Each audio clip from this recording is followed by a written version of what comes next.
I miss him. I think we all miss him, but in different ways. And I think we've all, Tara and I were talking about this once, about how we've all inherited different traits. some of the really good traits and some of the not so good traits. I think, and certainly if you look at Sasha, he's almost Dad's double. He looks so like Dad. And sometimes he even sounds like Dad, which is quite spooky. But Sasha is temperamentally very, very similar to Dad. And I think the women, the females, we're all very stubborn, but horribly stubborn.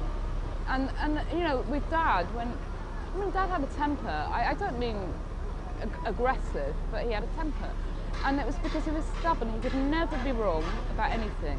Anything. And then, you know, I have complained to my friends about Dad, and then they laugh and say, well, that's exactly what you're like. And it is. So there is, you know, and so I think it makes me much more tolerant of his failings, if you like. But also, I wouldn't want him to be perfect. I'm a bit wary of perfect people. Yeah. Because it's not really real, I don't think. But Dad certainly wasn't perfect. But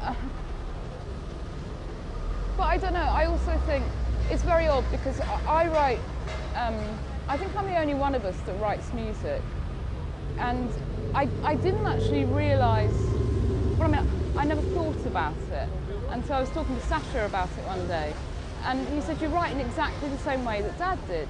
You suddenly have a whole thing in your head, you don't need an instrument. I do read music and I do play instruments, and it's true. And I mean, I don't know whether these things are kind of genetic, and obviously I haven't made it a career, but I couldn't not do it. I've always done it. And I think, and I also think, because I have,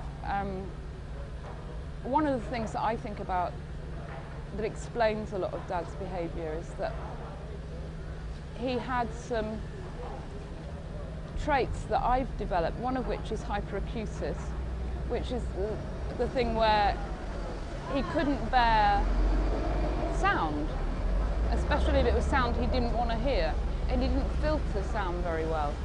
And so, as with hotel rooms, Sasha or one of us or somebody would have to go to the hotel room before he stayed in it and stay in it to listen in case the ceiling fan made a noise, and he'd have the ceiling fan taken out.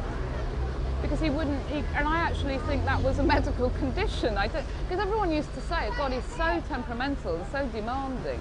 He would say, it keeps me awake, I can't think, I can't write, I can't do this. And I'm exactly the same.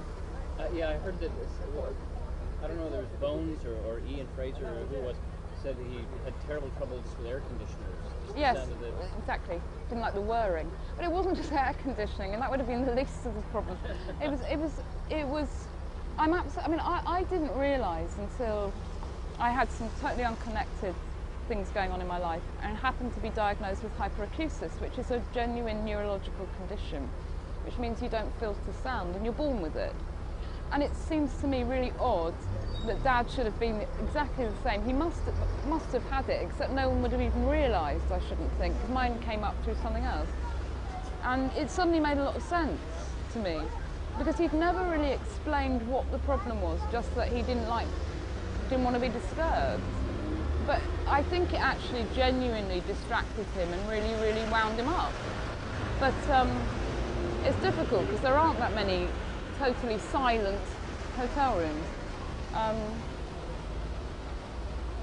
But also, I was watching a home video of Dad recently when he was just about to go on stage in San Francisco, and it was in a hotel room beforehand, and there's Billy there and a couple of other people, in fact quite a lot of people there, and Dad walking around with nothing on because he'd just come out of the shower.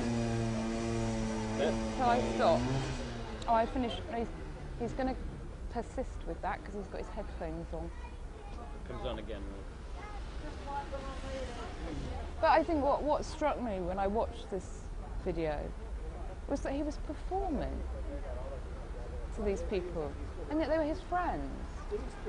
And it was as though, you know, sometimes comics say that they hate it if they go out and people say, tell us a joke, because that's their job.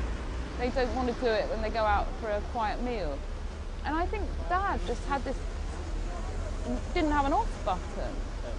Because I don't think he even realised he's singing and performing while getting dressed.